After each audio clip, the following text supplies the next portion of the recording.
So, good afternoon and welcome to the Minerva Center seminar. It's a pleasure to host today Dr. Shmuel Lederman, who teaches at the Open University, Department of History, Philosophy, and Jewish Science, and also I think at the University of Haifa, the Holocaust program. And Shmuel is an expert on Hannah Arendt, published a book and several articles, and his talk today will relate to Hannah Arendt and the contemporary situation of Israel. Shmuel, the floor is yours for about half an hour, and then we can have it for discussion. Okay, thank you very much. I hope people on Zoom can hear me okay.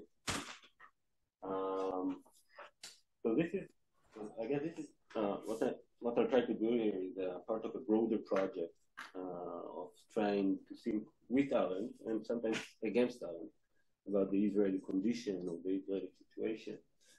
And I've been engaged with Arendt thought for, I guess, the better part of 2 decades now. And I always planned this kind of a book project about reading Arendt in Israel, thinking about what she has to say about all kinds of issues, how it applies to the Israeli situation. But of course, after October 7th, a lot of things that I never thought would be relevant have become relevant. For example, the question of genocide, all this talk about genocide, and quite a few other things. So I'm going to try to focus on two main questions: the question of genocide and the question of Arendt. What Arendt is to say, not necessarily about genocide specifically, but about the boomerang effect of colonialism. Those, you see that those two themes, the question of genocide in Israel-Palestine and the question of the boomerang effect of colonialism, are going to be a bit separated in my talk, but somehow also connected. And one reason, I guess, why to try to read Arendt in Israel, and I guess quotations like that, maybe it will seem banal to you, I don't know, but when I read it following October 7th, kind of resonates in a way that never before. You can see here a home that my neighbor does not recognize and respect is not a home, a Jewish national home that is not recognized, not respected by its neighboring people, with no home but an illusion until it becomes a battlefield. And the extent to which Israel itself has become a battlefield. I mean, for a long time Israel has been a battlefield. But October 7th was, I guess, a watershed in so many ways, including the extent to which Israel itself became a battlefield. But actually, I don't want to start with Arendt. Well, not explicitly with Arendt, but with the question of genocide, and more specifically with what is considered today the first genocide in the 20th century, the genocide in Namibia, or back then Southwest Africa, in 1904 and 1907. And what happens when this genocide begins when, I guess some of you are familiar with the events, but in any case, what happens is that in January 1904, the Herero people, fighters from warriors from the Herero people, they massacred something like 120 German settlers in Southwest Africa. And Namibia or Southwest Africa was basically the only essential settler colony of Germany. And so they massacre over 120 settlers, especially the men. They kill all the men, they loot the houses, they destroy everything they can. Basically, they try through this massacre to make the German settlers leave. Of course, this is not what happened. The Germans respond basically by what becomes a genocide. Not immediately, but over time. The governor is replaced by a military general from Trota, and from Trota decides to solve the problem of the Herero through genocide. And basically, they push the Herero to the desert, something like 60,000 out of 80,000 members of the Herero die in the desert, and many of those who didn't die, they find themselves in concentration camps, and many of them died there. So we are talking about in absolute numbers, it's not a huge number when we consider the 20th century as what some call the century of genocide. But in terms of proportion, we can consider it one of the most total genocides in the 20th century. And they were not the only people that were massacred by the Germans in Namibia, also another smaller group, the Nama. Some 50% of them were massacred by the Germans. It's only 10,000 people, but out of 20,000 people. Now, the genocide in Namibia, which until a few decades ago was not really talked about by most people, including historians, had become pretty important for genocide scholars, whether specifically historians of the Holocaust or more broadly genocide scholars. First and foremost, because the certain connections that historians have identified. It's debatable. It's still debated by historians, but certain connections that historians have identified with, between this genocide and the Holocaust, starting from issues like Mengele, for example, the infamous doctor. He learned how to do experiments on human beings from a teacher at the university, Eugen Fischer. And Eugen Fischer started to experiment on human beings in the concentration camps in Namibia. Other figures who served in Namibia ended up being senior officers in the German army during the Holocaust.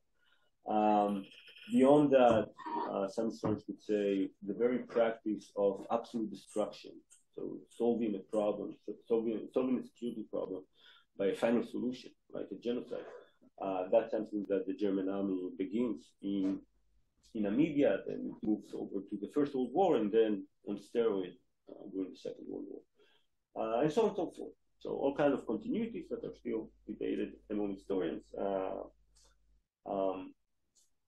And it's part of a broader discussion on the connections between European colonialism, imperialism, and the Holocaust, and not just the Holocaust.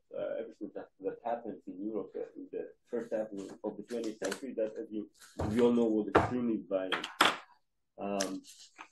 And in many ways, the whole discussion is a kind of rediscovery of what Arendt herself said in The Origins of Totalitarianism. She had a whole part about these connections between imperialism and the Holocaust.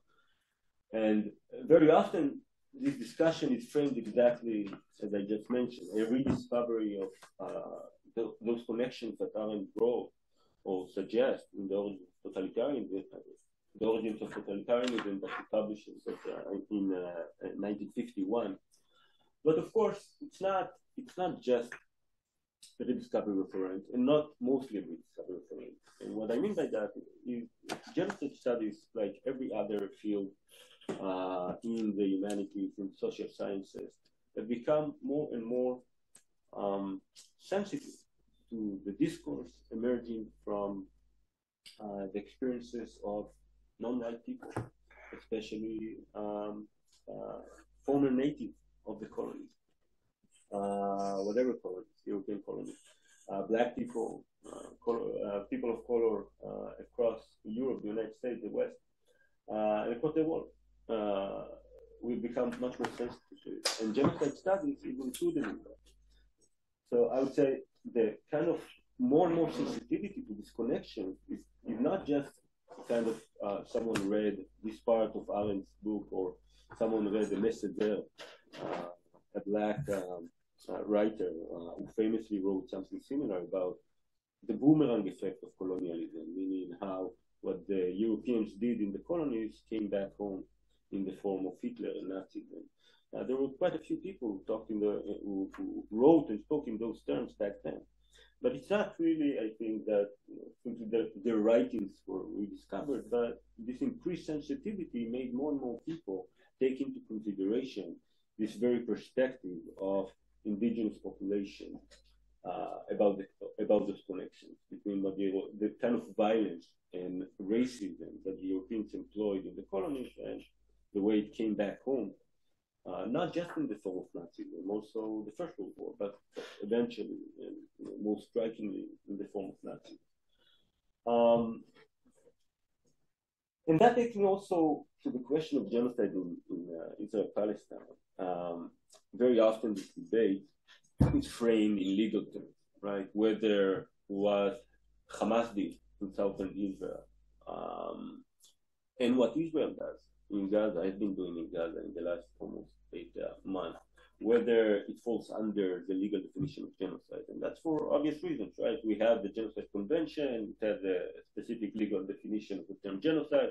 It's kind of obscure, but I mean, it's at least open to many different interpretations, but still, I mean, very often the question is whether it actually falls under this definition or not.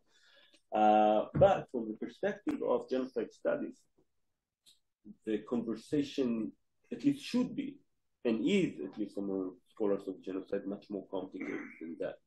Because once you take into consideration, like we've been doing in genocide studies in the last decade, you take into consideration the way indigenous populations, for example, not only them, but especially them, have experienced genocide, experienced their own destruction. It's more complicated than what the Genocide Convention suggests, right? Very often, for example, it wouldn't necessarily happen as a result of a clear intent to commit genocide. It might be a long process of enslavement, kind of structural racism, simply treating the lives of indigenous populations as worthless, basically. So it's not necessarily going to happen with intent. It's going to include probably a lot of cultural aspects, like the destruction of the native culture, cultural institutions, and so on. So the experience of different peoples of how their destruction happened influences the way we think about the dynamic of genocide in genocide studies. And therefore, the conversation on Israel, Gaza, and so on, is much more complicated, and at the end of the day, it's not going to be determined by whether the ICJ what it's going to decide, whether it falls under the term genocide or not. As you know better than I do, the kind of threshold for determining genocide is very high. But the conversation on whether it's a genocide or not is going to continue regardless. And more than that, at the end of the day, I think, in terms of the meaning of genocide, not the legal definition, but the meaning of genocide, eventually depends on how you define genocide on the one hand, and how you understand the reality on the ground, what exactly Israel has been attempting to do, why so many civilians are killed, what exactly happened with all the starvation issue, and so on and so forth. In this context, Arendt offers an interesting perspective, not so much on the question of genocide, because Arendt, like many during their time, but not Raphael Lemkin, who coined the term genocide, she had a very kind of, I would say, again, a very high threshold for what should be considered genocide or not. So in that sense, she was a person of her time. What I'm more interested in is the question whether the whole thesis or suggestion or insight of the boomerang effect of colonialism can tell us something about what has been happening in Israel in what can be called the long 2023, right? The 2023, which begins with the judicial coup, or the attempt at a regime change in Israel, and continued with October 7th and the war in Gaza. So what I'll try to do is to give a perspective from at least my reading of Arendt and how the whole notion of a boomerang effect can be applied to Israel-Palestine. I'm going to say in advance, it's not the only perspective one can take, and I'll mention probably in the discussion other perspectives, but I think it might be a fruitful perspective. And by the way, I'm not sure if it's going to seem banal, I mean, self-evident, what I'm going to say, or where I'm going to take it, or actually too provocative. Okay, so you let me know when in the Q&A and all that. I found this article very interesting. Is Israel's constitutional movement colonized? Okay, so basically, an argument probably, I don't know if you read it or not. But basically, our argument that from November 2023, probably deleted the absence. Basically, the argument is that one of the the situation of the constitution in Israel, or part of the reason why we don't have a constitution, is not just the historical development or the need to compromise, but also because the lack of a clear constitution allows in many ways the occupation, right? I mean, it allows doing in the occupied Palestinian territories things that Israel itself can do, and if you have a constitution, it's supposed to apply to the entirety of Israel, Palestine, and so on.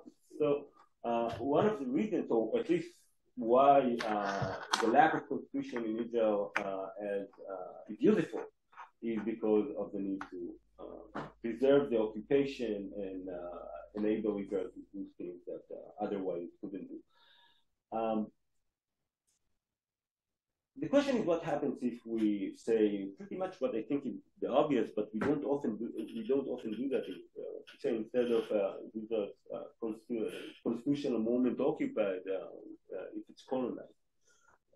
In the sense that I'm going to set aside the conversation about whether Israel or Zionism are kind of form of colonialism or colonial movement or colonial enterprise by themselves.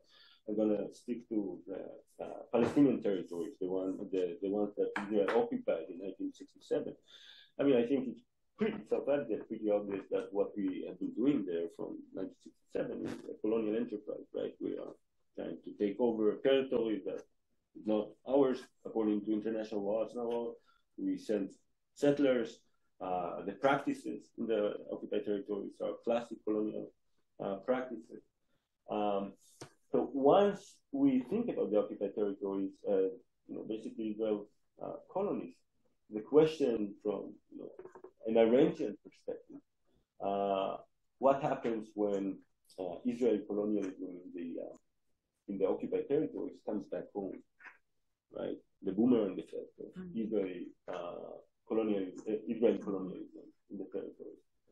And I mean, one obvious answer is, again, it might be banal, it might not be banal, but that the whole judicial coup was a form of Israel's colonialism comes back home, right? I mean, who was at the forefront of this whole regime change, the settler movement, right?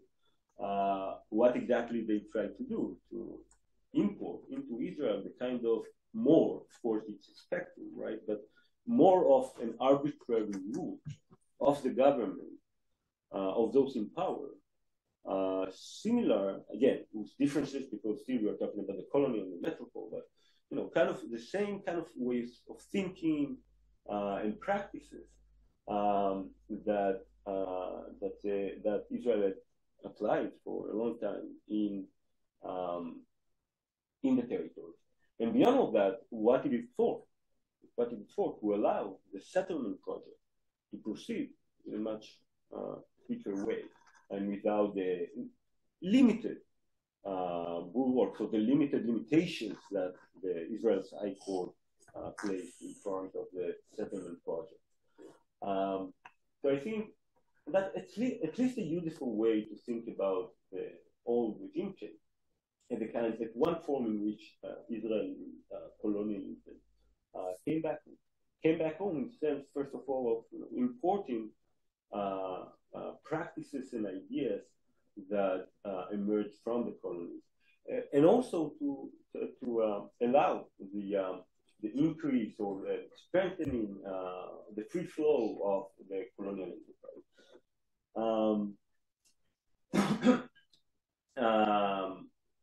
And that's, of course, what is it for, right? To make Israel free from the river to the sea, the settlers' version, right?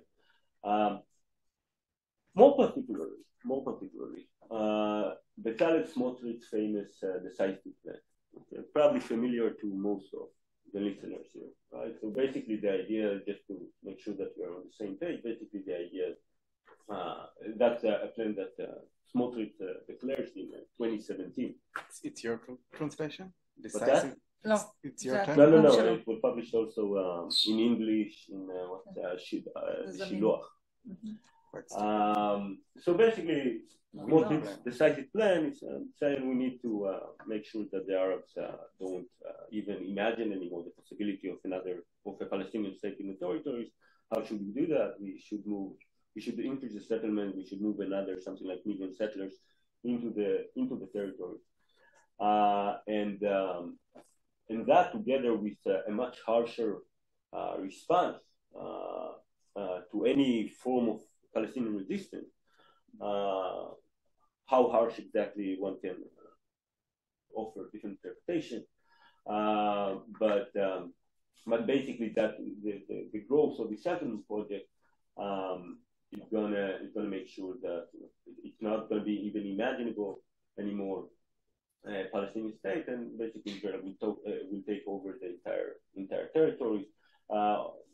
Probably many of those the Palestinians who would resist that would have basically the way I think it's here the way it puts it. So some Palestinians, those Palestinians who would be willing to accept that, to live under Israeli rule without any complaint, they could stay here. Anyone who resists either will be driven out or maybe worse option. So that's Smotrich the side plan. Perhaps it wasn't that important before it became not only part of the ruling government but also in charge on the settlement project.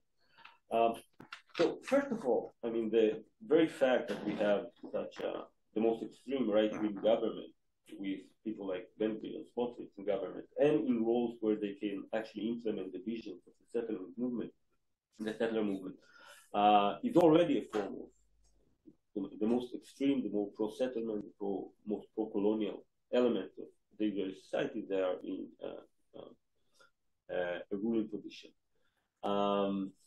And that in itself, I think, cannot be separated from the progress of specifically the Israel's colonial project, but also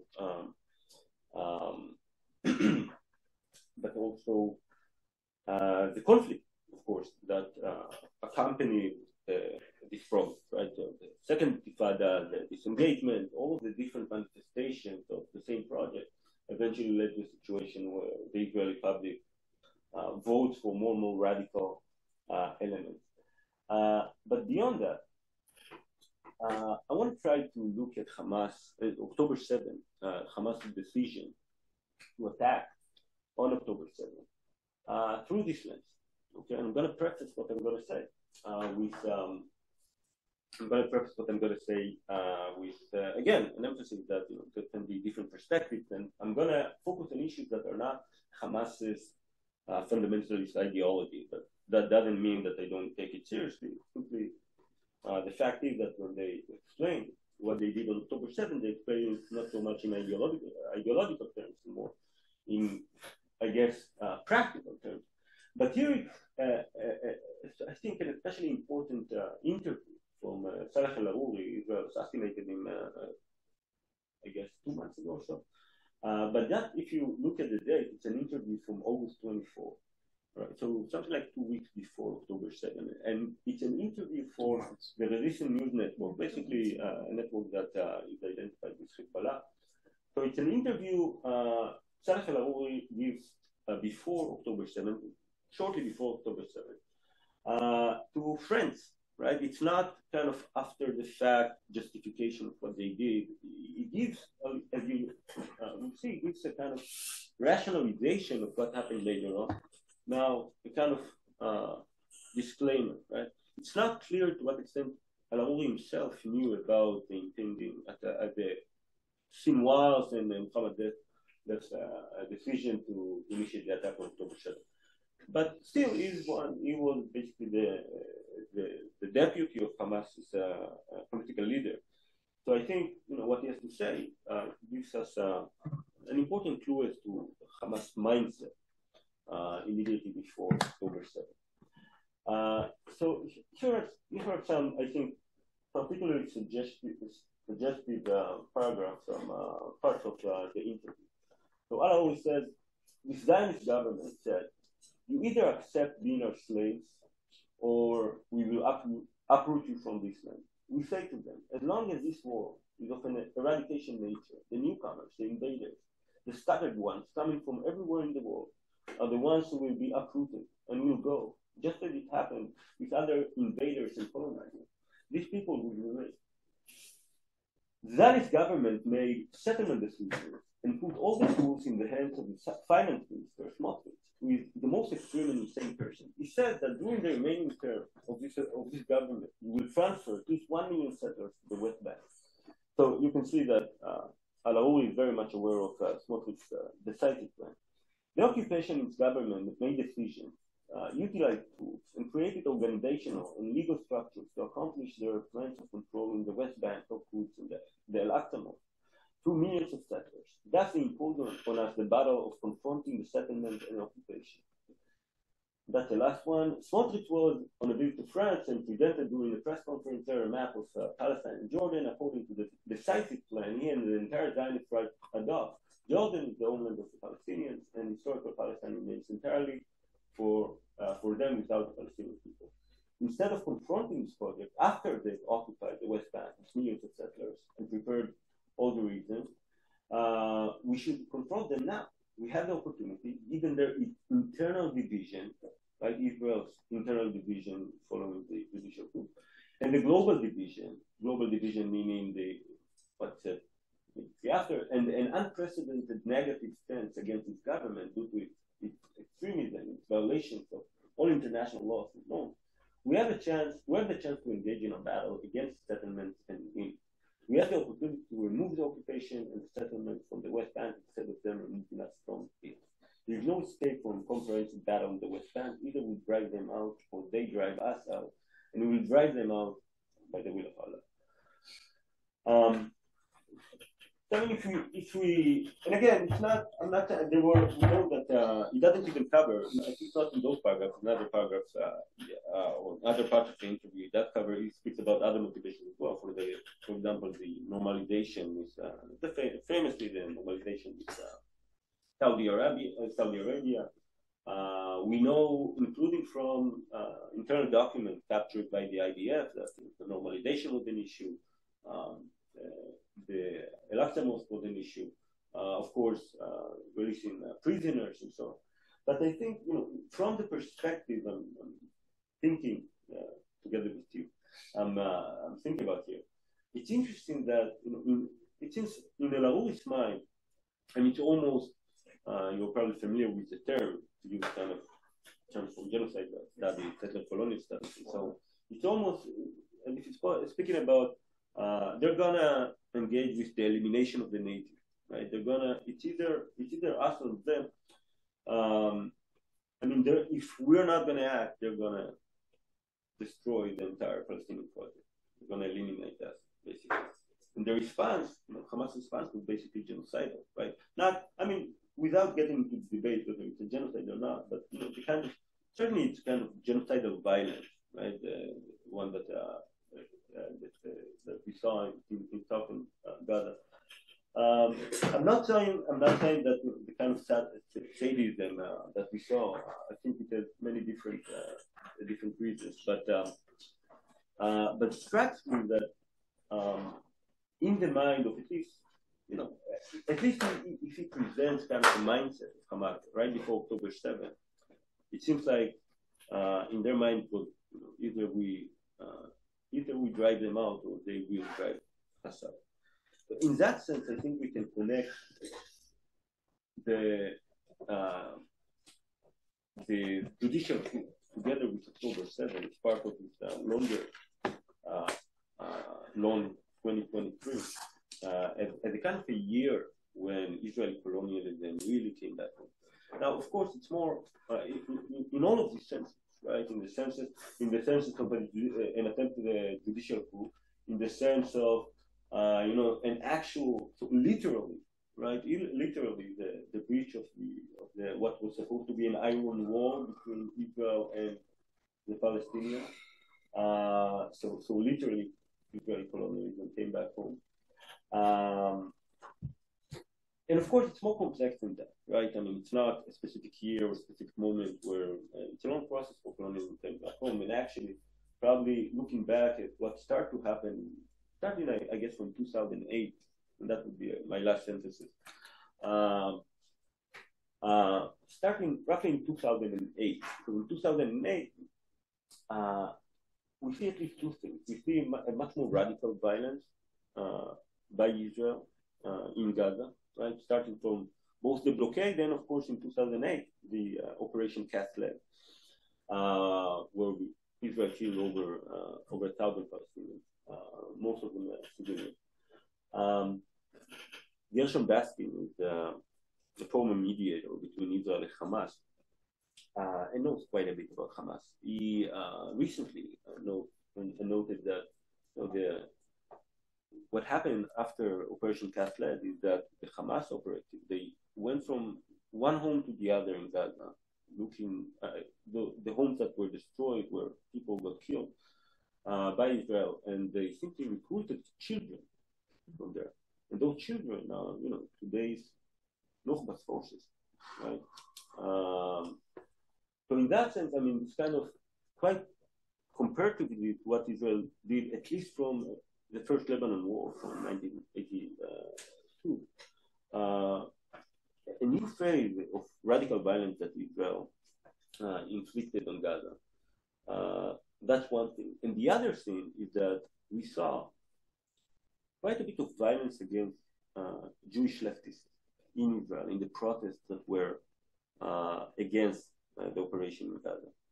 And the reason I emphasize that, is that one of the where can you identify the point where colonialism comes back home is not when the violence is inflicted on those who are supposed to get beaten by the dominant regime, the Palestinians, right? When it's inflicted on Jews, because then the practices that were reserved for the natives, they start to be implemented against populations that was not supposed to be treated in the same way.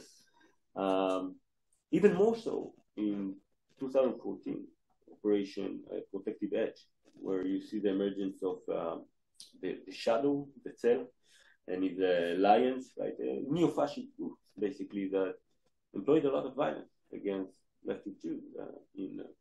So I think we can see this kind of process where we can say, we are in the last, I guess, decade and a half, we're in the process where we see Israeli colonialism gradually comes back home to hunt us. And 2023 was the year where we can see that in, I guess, in a full-blown way. And that's at least a perspective I want to offer, to kind of an Arendt perspective on again, the long 2023. And I'll end with that for now. Thank you. And, thank you very much, Shmuel. Interesting and provocative. Okay, so you did provoke. Not banal. Okay. Not banal. Depends on the audience. And the floor is open. Start? Yeah. So, thank you, Shmuel. I have a few thoughts, which I think connects to the, well, you are a genocide scholar, so it's obvious, and I think it's also regarding the choice of settler colonialism, and this is a longer struggle. So I do think or agree with you that with regard to the occupied territory, it's clearly also colonialism, but I wonder if this perspective adds, and the use of that, I'm thinking with you, I'm not, okay? Maybe the use of those extreme terms limits our ability to see a more general phenomena. So I'm researching ethno-national conflicts, and I think both of them exist in Israel-Palestine, a colonial and ethno-national. And I think in the colonial studies, there is a total neglect of the ethno-national aspect. And I think focusing only on that limits our ability to see the full problem. And then I think about the connection between, so I totally agree with the relevance of Smotrich plans to what's happening both in the coup and with what's happening since. So the connection between ethnic cleansing and genocide, which happened. So we can talk about Michael Mann book of ethnic cleansing, and so and this is more connected to the wave of democracy and nation states. So that's in a way what's missing for me is and then also the kind of violence that we're seeing is in a way more banal than those extreme situations. You know, also in the Syrian civil war, we saw extreme violence. So I wonder what do we gain by taking those two perspectives to the things that we know that are general from totalitarianism, whether it's at home. So then you have the violence against your own people because they are the enemy within that will prevent you from doing what you think is right for the people, right? And that's initial thoughts, and I have more. First of all, I absolutely agree that we need to think about these paradigms and perspective, right? And at any perspective, at any paradigm, I mean, they might be useful for some things and not so useful for other things. And in any case, there are kind of not necessarily competing paradigms, but different kind of paradigms and perspectives to look at the same situation. And I would say specifically to your question, I think we need to bring those two together, right? The ethnic nationalism paradigm, etc., colonial paradigm, or the colonial paradigm. Because I think, you know, if you focus only on ethno-nationalism, and you kind of miss this, I think I agree with that, and I think for me, but the question is, what do you gain from the colonial? So what is the added value that you bring in? So I agree, and maybe that connects to another question that I had. Mm-hmm. I forgot it. How do you define genocide from genocide studies? And maybe that. Okay. So first of all, so what do we gain by? I mean, in my mind, at least, I mean, how many people or how many perspectives have you heard? Like what I try to offer. I mean, in the sense that we can look at the period, especially on 2023, at basically one event. It's not, of course, it's not one event, right? Yeah. At the collecting event, and back to at least 2008, it's kind of a process where we have this boomerang effect, and it's kind of one big event, right, with different aspects of it. I think it brings the Palestinians into the picture and the relations between Israel and the Palestinians. It brings it into the picture in a way that other paradigms do not. I mean, once you look from the kind of colonial perspective, you acknowledge that there are colonial relations here. There is a more extreme colonial movement in the metropole, in the way that this more extreme colonial movement, because of their interest and common practices, they have an interest in changing the structure, the political and legal structure of Israel. I mean, it seems to me that the colonial paradigm is particularly useful for Now, it doesn't mean that it should be, I think the ethno-national paradigm goes together with that. And it's well known, I think, from the history of those connections between colonialism, imperialism, and what happens back home. It's well known that one of the things that very much strengthened ethno-nationalism at home is what happened in the colonies. So, for example, the Arab genocide gave rise to a much more consolidated right-wing movement back in Germany, which used the same paradigms to talk about women.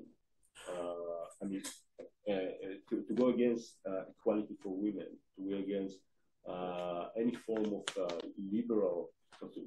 For them, the connections were obvious. right? I mean, if you think in, for example, racial terms, you apply it in the colony and you apply it back home. Yeah. If you think in terms that assume inequality between people, then you apply it to blacks and whites, and you apply it to men and women. It's the same. But racism was not only colonial. It was. It's not connected. So maybe racism or formal racism. Maybe this is. I flow more easily with that. I think formal. So we had racism long also in Israel, right? And based on ethnic and national criteria, but it was less formal than it is in the occupied territories. Yeah. And that, but yeah, okay, sorry. Yeah, the question is whether we can separate it. That's exactly, I think, the advantage of the kind of colonial paradigm, right? I mean, we can separate it. I mean, we can't really separate the rise of ethno-nationalism from what happened in the 30s. I mean, we can now. I mean, the amount of can we separate the legitimacy for violence, silencing, and so on against Palestinian Israel or against left-wingers in Israel from the violence that followed from October 7th? So since October 7th, I mean, we can't really separate it. I mean, it seems to be quite obvious that ethno-nationalist groups in a situation where there is kind of an imperial or colonial setting, they get strengthened by, or what happened in the colony influences what happens to them, and vice versa.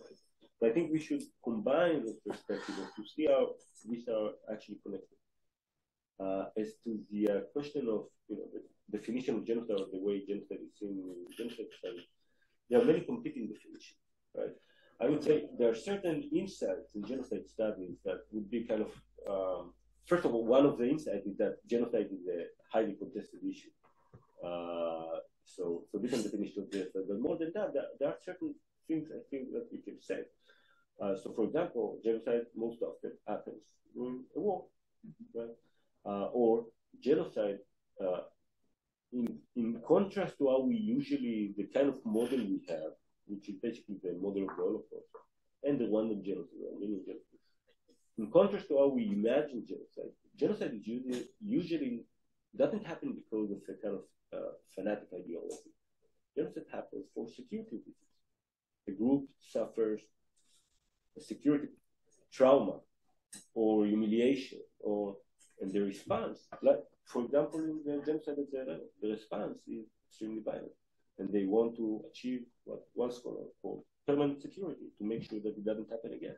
And the best way to make sure that it doesn't happen again is to destroy the group completely, or to a sufficient extent that they wouldn't constitute a threat anymore. Another insight that I would say is not necessarily in the mainstream, but it's kind of in what is called the critical genocide studies, is that more often than not, destroying a group might be from simple kind of indifference to the value of human life in this group than out of any intent to destroy the group. I mean, you can starve a group not because you want to destroy the group, but because you don't care whether most of them will live or die. And so your intent is different, but the byproduct would be the destruction of a larger number of people. I'm mentioning all that because, again, to go back, I mean, there is no one definition. It depends on different people have different definitions. And also, the definition, how you perceive genocide, change, I would say, according to the genocides you care about. And right now, everybody cares about what is happening in Israel and Gaza.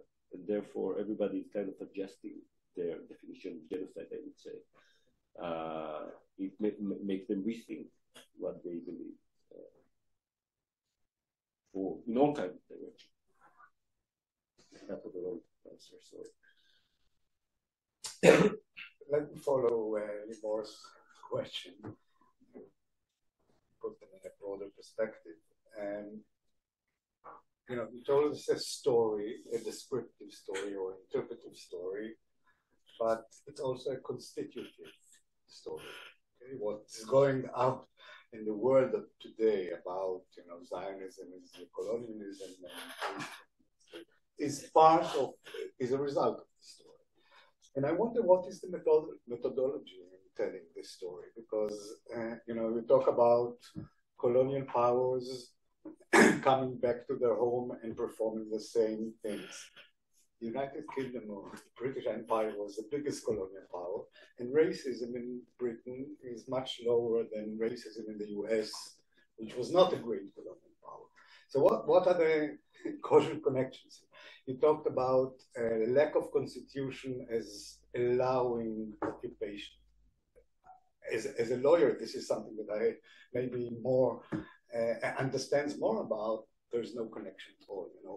All countries in the world have constitutions, but 3. Israel is one of them, and there is no causal connection between constitution, war, constitution, occupation, constitution, crimes, and so forth. So on. The Russians have a fantastic constitution. Who are the other two? New Zealand and the UK don't have a constitution. So you can tell many stories, and the question is, why should we believe your story? What are the methodological or scientific tools that you can say my story is better than a different story? Fair enough. So first of all, just about when you mentioned about the lack of constitution and the relation to the ability to rule the territories, so it's not my argument. It's Tamar argument. It's not necessarily that. In a sense, it's exactly opposite, because the Supreme Court of Israel already in '67 extended many of the rights that are within Israel, or the duties of Israeli officials into the territories, and allowed people from the territories to apply. And you can say that had Israel had a very rigid constitution and the court would have been bound by it, then it would say, our constitution is for Israel proper. It doesn't apply to any other areas, occupied areas. And Dave Kretschmer wrote, that the Supreme Court, in its pro-human rights, but not maybe not going enough, but with its pro-human rights approach from 1967, actually prolonged the Israeli occupation. So you can tell many stories. Yeah, again, I'm not going to try to defend, Tamar Brandis' argument. That's her argument. I think it's very. I agree. We are all telling stories. What I think there is a certain, at least logic to the story, right? Logic in the sense that, first of all, just an issue of fact, right? Let's start just with the fact. The kind of whether it's a good story or a story that fits the actual fact on the ground.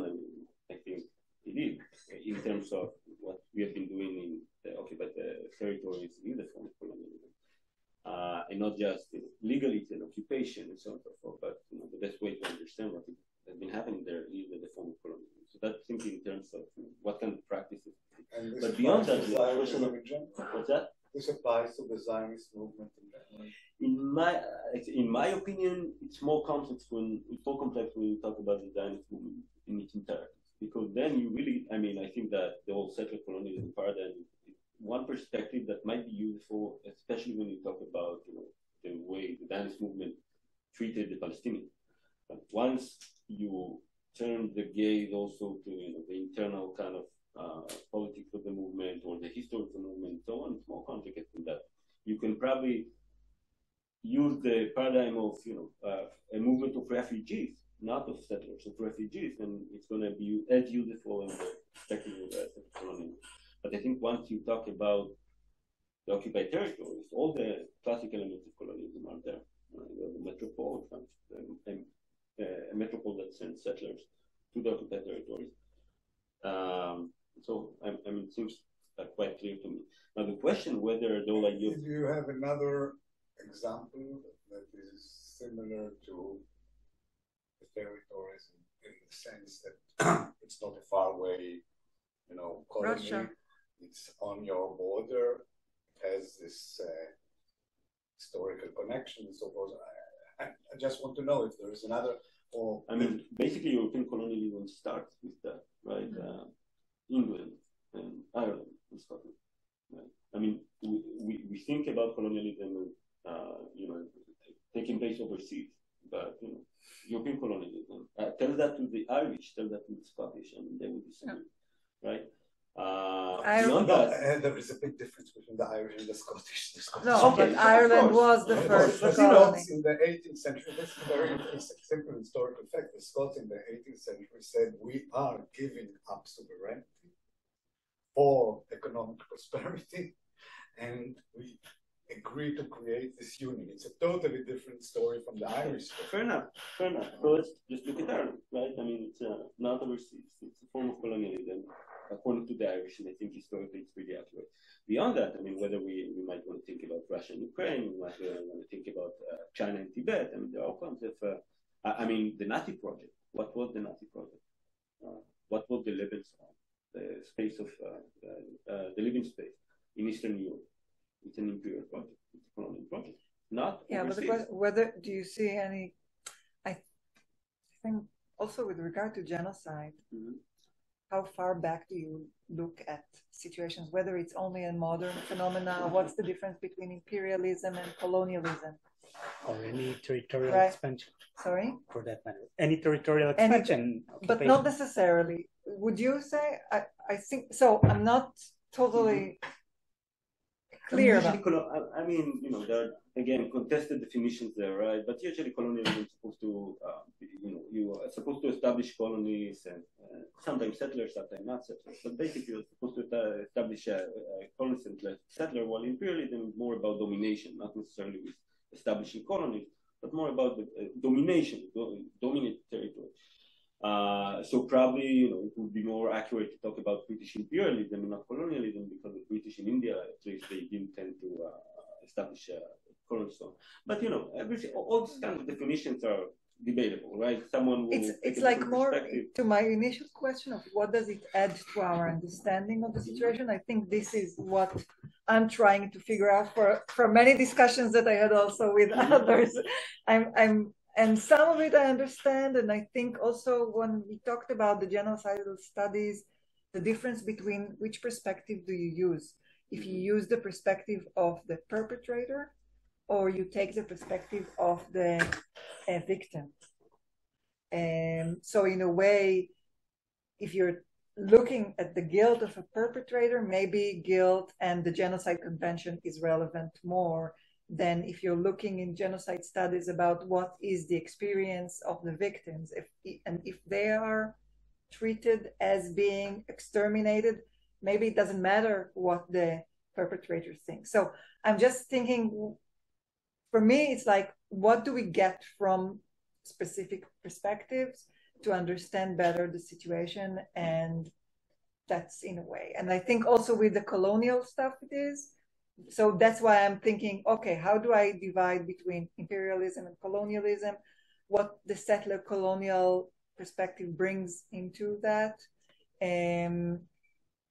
I think if we look from the Palestinian side, it's definitely settler colonialism, right? This is it. This is how they view the entire project. And then how do we engage with that perspective? But the Palestinians, well, the major voice of the Palestinians never talked about genocide.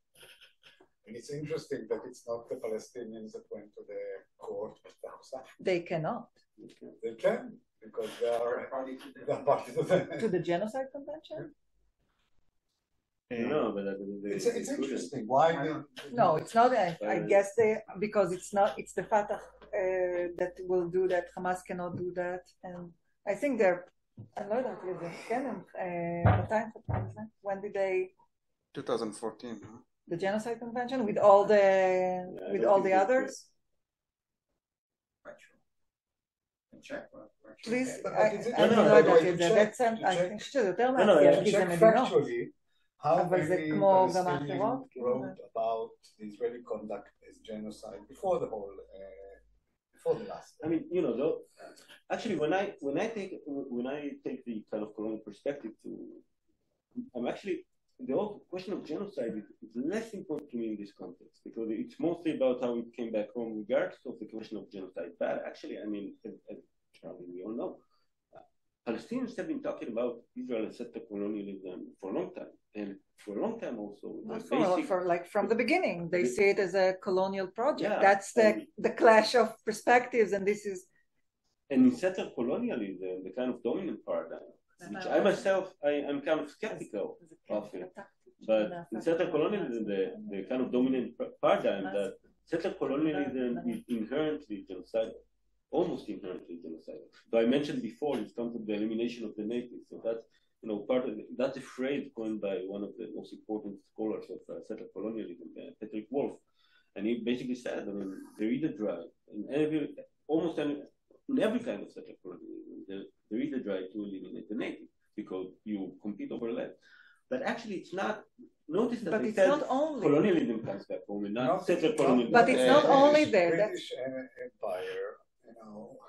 It doesn't fit in the U.S. אבל בגלל זה הזכרתי את מייקל מן. But that's why I think like sometimes, and I think it connects to I had this problem with settler colonialism all the time and the methodology, and I think focusing on specific situations and disregarding the larger spectrum, the larger phenomena that we see of nationalism, I think it's different. I don't know. So that's why I mentioned Michael Mann, because what you see is in those kinds of conflicts, you see the ethnic cleansing connects to genocide as part of those kinds of conflicts. So they are not settler colonial, they are ethno-national. Settler colonialism is one part of ethno-national, maybe. I agree. And actually, what I want to say is that, for me too, the paradigm of settler colonialism is kind of over-deterministic, right? They assume, and you see that in a lot of the discourse about, what Israel is doing in Gaza. A lot of them, they talk about it as kind of, it's genocide because it's the way they talk about it. It's genocide, and it's obvious because settler colonials, settler colonies like Israel and Zionists, they always try to eliminate the native, right? They speak in those terms. I don't think. Who speaks in those terms? Palestinians. The old discourse of the Palestinians. The discourse of genocide, which is just now, a new discourse of genocide. You could see pre-2024. It's a factual question. When I did a lecture here, when was it? Last year. Professor Trevorkian, right? You think that was the first time she talked about what Israel has been doing to Palestinians as genocide in the interview after. She has been talking about that long ago.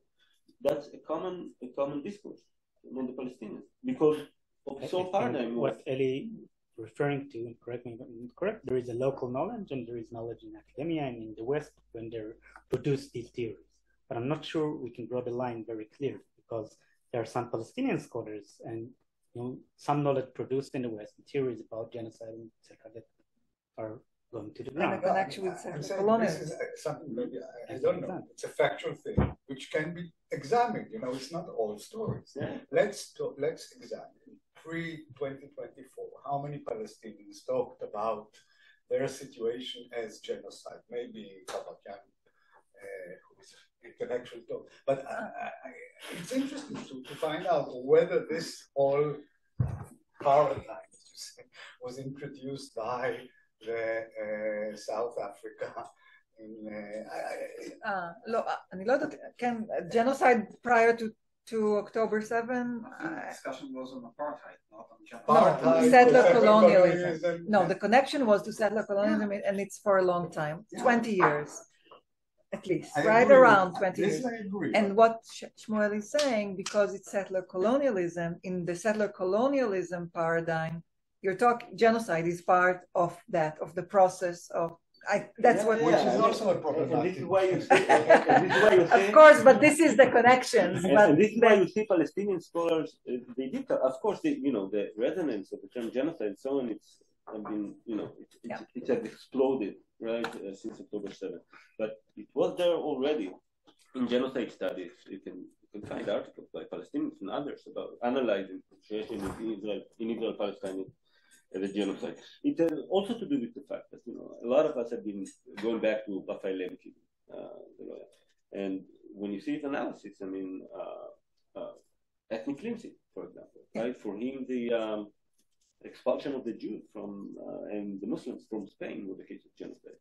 And also genocide is a process and not an event. So we can look at the process starting from 1948 as a kind of long process of genocide, or the Nakba. I'm not saying that I share these conceptions. I'm just saying that, and actually, as I started to say before, I mean, actually, I'm against those kind of deterministic views of settler colonialism and genocide is inevitable in settler colonialism. So I'm against that. Notice that I didn't say, settler colonialism comes back home. I said colonialism comes back home because exactly, I mean, you could just say occupation corrupts. No, So not only, but he wants to say something else. Exactly, it's not that. That's exactly but the point. maybe formal racism. We are so used to talk in terms of occupation. Even the left wingers among us are so used to talk in terms of occupation. And it becomes, okay, what is there? A military occupation? Occupation is kind of military term, right? Military legal term, military occupation. And the whole part of, analysis of colonial relations is kind of missing from there. Not that people have not been doing that, but, I think when you only treat it, at any kind of comparative outlook, comparative perspective, placing it within a long history of colonial relations, colonial regimes, and so on, colonial practices, it's useful because then we can see that, well, what happened with all the differences also, right? What happened in Germany as a result of, the colonial experience, or what happened in Britain as a result of the colonial experience, or what happened in many other places, in France. I mean, it's not that dissimilar from what has been happening in Israel. I mean, we can see the same process where ethno-nationalism increases, racism increases, violent practices that happen over there, they come back home. And I'm not saying that, it happens only in states that employ I mean, of course, colonialism is not the only way, the only reason why states become more and more violent. It might be domestic conflicts. It might be involvement in wars that has nothing to do with colonialism. There are a lot of, I study genocide. I know there are a lot of reasons why states or authorities decide to commit mass atrocities, to engage in conflict and so on, why people are moved to the different ways people are motivated to participate in mass atrocities. I'm not saying the only reason or the only perspective or even maybe not the most important thing. I mean, we might point to other things. But I do think it's a useful perspective. I do think it gives us something, right? It gives us something important. Exactly because we can see the similarities between what we have been experiencing and what other formerly colonial powers have been experiencing. We can connect more coherently, I think, the judicial coup and the war in October 7, what exactly happened there, and what are the roots of both phenomena. I think it gives us a way to connect things that otherwise seem disconnected. Well, I think they are very much. I wonder because the way like you talk about colonialism is here and there, and most of the examples there is even in Ireland quite a big separation and quite the places are completely different. Different than what? The Israel Palestine? Or? No, the colony and the homeland. It's different people, it's remote, etc. Mm-hmm. And I think that I don't agree, or I think that it's very different here, that what you talk about as a colony in the West Bank and here is the fact that it's not really separated. In many places, nobody knows, whether you're here, whether you're there. It's the same law for, and etc. Makes at least minimally the pictures much more complicated. So you say it's coming back here, but it's always here. If you look at Jerusalem, and what I see as, you can say, the most interesting or the most depressing fact about first the war crimes let's say gently in Gaza, that the war wasn't controlled by the settlers, and guns, like the most mainstream local Israeli non-settler person, immediately came into the government and managed everything, and bombing, most of the bombing which killed most of the people, were taking place not by settlers, but if you look a bit back, that exactly the people who were opposing the settlers, the intelligence and the Air Force. So I'm not sure. And also the judicial coup. Okay, so you have some extreme. It wasn't led by neither parties. You could say maybe Rothman, but the head of the operation was from the Likud, and they were still the biggest and most powerful part of the coalition. And you can find ties, but I don't think that necessarily this is. First of all, I mean, in terms of every colonial enterprise is unique in certain ways, but I don't think we are that unique as to make it incomparable to other cases. So yeah, I mean, going back to Arendt, Arendt did mention once there is no sea, no ocean that separates the colony from the metropole, that means that every practice, it takes a much shorter time for it to come back home. So what's the boomerang in Ireland and UK? I mean, you want to talk about the forms of racism that were applied within, and violence that were applied within Britain in the 19th century, and how the connection it has to Ireland or India. I mean, but just to answer the question, I mean, again, it's not a deterministic process, right? It doesn't mean that in every state it's going to happen the same way. But some scholars would say that in Britain, for example, you see because of the needs of colonialism in Britain, you see the increase in the power of government versus the parliament. I don't know if it's true, right? Some scholars, they point to this kind of connection in the place where it was most remote from the colonial soil. But back to the, so I think, but you can absolutely look at case, the United States is, a place where colonialism kind of gradually increased and took over the entire territory. And, you have a situation where it's very hard to separate the metropole, just now became the metropole, and the colony. I think you're absolutely right that it doesn't, it's very hard to separate. That's part of the point.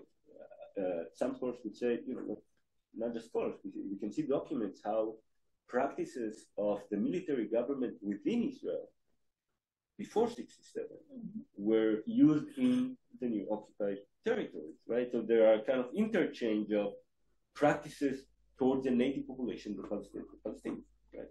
And so I absolutely agree with you. It's not, you need to look at all these kind of movements, right? Of practices, of ideas, of racist ideas, all of these things. Look how they went back and forth. But then you still accept the fact that there is two places. I think there is. I think you can't ignore the fact that you had different spaces of control that are very much connected. But legal regime. The kind of things. But it's not necessarily. I'm talking as an ethnographer. Not necessarily where you think the line is. If you talk about like 20% of settlers who live in neighborhoods in Jerusalem or behind the Green Wall, nobody treats them. People don't even know where they are. Gilo, Pisgat Ze'ev. So it's not. The connection is more. It's true, but I think still remains the fact, and we can know is that once the kind of the legal rules that apply, the kind of violence you can employ, those are different against Palestinians in Gaza, Palestinians in the West Bank, and in Jerusalem. Jerusalem kind of a hybrid place, right? But it's still different from the kind of violence you can employ on Palestinians in Israel, right? Of course, there are connections, but still, those are two spaces that are very much connected and still separate. In all of the, nobody would have imagined to do what we have been doing in Gaza for the last 2 decades in Al-Fakhr, even if there was a terror attack. I mean, so we need to acknowledge both the connections and the separation. Now, again, I absolutely agree. I didn't say that those who bomb Gaza are the settlers. Of course, they are not. That's part of the point. That first of all, of course, nothing like we are seeing right now would have happened without October 7th, without the atrocities committed by Hamas. Of course, once society experiences such trauma, it responds in a very harsh way, very brutal way, whether it's Israel or the United States, right? September 11 or any other state. That said, it's kind of suggestive that we went from, condemnations of Smotrich, Bern Chavara, because terror attacks come from there, to let's burn Gaza. I would just say that I was fearful exactly of that since the beginning of this government. For me, it was written in its code. And since the establishment of this government, this is what I was afraid of. So it was there, because it's the first principle of this government. So again, about the question of ethnic cleansing and genocide, the first principle is that all Eretz Israel is unique to the Jewish people, which is different from Chok HaLeom. And when you take that as the first principle of the government, there is no way to have that without apartheid, ethnic cleansing, or genocide. Yeah. I think it's obvious that the vision of or what was supposed to be in the vision of the settlers, not just the religious settlers, right? The idea of depopulating Gaza goes back to 1967 in the discussions of the different consultants with the government and so on. It's try to depopulate the area, part and parcel of colonial project. That's the way it is. Now, I don't think for me it's also part of ethnic conflict. So in a way, it's the same sentiments. Sometimes when you go into this extreme, it's not necessarily like that, but it's a different definition with very, very significant consequences. Why? This is the reason why I said that your story is not only descriptive, it's a constitutive story. Sure. And that's the dangers of it. And you tell the story and somebody takes the story and acts upon it. And I think that some of the movements around the world that against Israel currently adopts the story. And the question whether this Eli, but you need, I think, to pursue more what is that it's constituting. What is the thing that you are afraid of? I think I have my take on that, right? I think we must acknowledge that this is a main discourse, definitely a Palestinian discourse, and more within academic circles, right? So I think if we do not adopt it, we need to have a good argument why, what is it constituting that is not there? Basically, extension of the whole story to the Zionist movement in large and saying, Israel should be eliminated. But, well, the argument, okay, Shmuel will say it's not there. Actually, I agree with you in the sense that, in my mind, you can't really understand the kind of dehumanization of Israelis and Zionists, right? I remember on the same day of October 7th or a few days after, you see kind of clips of people running from the party, right? Palestinians are posting the settlers are running. I mean, of course, this whole paradigm of settler colonialism, the idea of Zionism and Israel as a kind of settler state, I mean, part of the dehumanization and the legitimacy it gives for killing Israelis, massacring Israelis, babies, children, and so on. So I agree with you. I mean, this paradigm of settler colonialism had the potential, not just the potential, in actual practice, it creates total dehumanization, or almost total dehumanization of Israel and Zionists and so on. And you can see but you don't need this paradigm to do that. And for example, if you see a Magal reaction for the bombing in Ofiach, you don't need it as well. So, and again, it's not coming from the academia. The understanding of the Palestinian portraying of Israel as a settler, colonial, right? It's from the beginning. See, comes from the academia. What? No, it's not coming from the academia. It's like, look, 100 years ago. This is how it was portrayed from the beginning. I just want to say that it has some roots, but the academia has its own role in shaping the discourse.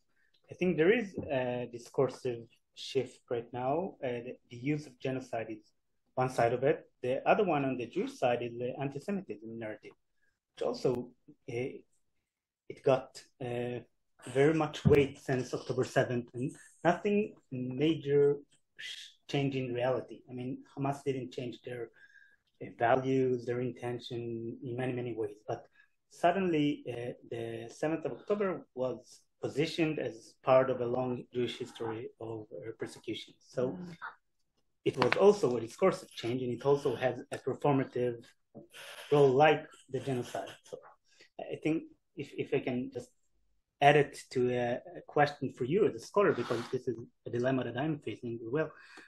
I had a conversation this week with a prominent genocide scholar or Holocaust scholar. Never mind names. And I told him about this whole anti-Semitism narrative and discursive shift. And then he asked me, what do you think about it? I said, what do you mean? I mean, I think it's fascinating. I'm a sociologist. This is not how I think. So he says, yeah, but I think it's bullshit. No, everything that happened in 7th of October is a part of anti-Semitism phenomena. It's not anti-Semitic. He said it's not. Yeah. It's not. And I said, okay. And he said, what do you think? You have to you have to say what do you think about it. So I'm saying, I don't know. I think it's a multidimensional conflict. I think it has religious roots. It has ethnic roots. It's very complicated. But then I asked him, I think I'm asking you a similar thing, not to say what do you think, but how do you reconcile between the intellectual movement of deconstruction of ideas like colonialism, like genocide, like anti-Semitism, like stories, like Eli says. And I think this is a very important intellectual endeavor. And on the other part, I think this is part of the conversation we're just having, trying to understand whether it's not genocide, colonialism, settler colonialism, etc. So I think it's like there is a tension between two different attempts. So how do you think of this tension? So again, in kind of Arendtian mindset, I guess, I do think about those as I mentioned in the beginning, as perspectives, all of this. And each of these perspectives is something to tell us about reality, right? It's not either or in my mind, right? It's not either anti-Semitism or, I mean, it is in a certain way, and I'll elaborate in a minute, but it's not either anti-Semitism or let's talk about Hamas specifically, either anti-Semitism or ethno-nationalism or kind of colonial, an anti-colonial response, right? I mean, I think it's all together, right? Definitely Hamas has a fundamentalist anti-Semitic ideology, and it has been using radical violence against Israelis and also Palestinians for a long time. And definitely, part of what we're seeing here is the competition between two ethno-nationalist movements. And even if they didn't have any kind of colonial relations, it probably would have been violent. Maybe not that violent, maybe more violent. Maybe it was like in the former Yugoslavia, kind of civil war, rather than, and I think, so, and each of these paradigms, it tells us something, right? So kind of the emphasis on the anti-Semitism or Islamist ideology that kind of emphasizes the role of ideology, right? While ethno-nationalism emphasizes a different aspect. Colonialism emphasizes, and so all, I think there is a way to bring all these perspectives together. The same goes when you look at the protests against Israel. But there, I would be kind of less... what the protest? What? I don't know if you meant to ask specifically about Hamas, October 7 Hamas, or October 7, also the protest against Israel and so on. That's aftermath. What that? That's an aftermath of Hamas attack. So I would say, and I teach about anti-Semitism, which doesn't say anything, right? About, but I would say I think I think the story is not the main story. There is anti-Semitism all over the place, but the main story is not anti-Semitism, but exactly the kind of anti-Zionism that has become an ideology in itself, partly because of the central colonial paradigm. And the result is that a lot of people, especially leftists, especially young people around the world, it's also a form of hatred. It's also a form of dehumanization and demonization. Simply, I don't think it has so much to do with anti-Semitism, but much more about what certain paradigms make you think about other people, right? So I'm very much aware, very much agree with the danger in paradigms, but that doesn't mean, in my view, that we need to lose sight of or give up on certain insights those paradigms have to give us. And if they didn't give us some insight, probably all those people will run around using those paradigms. They will need that. So I think there is usefulness to these paradigms, and we also need to acknowledge the kind of where they take us.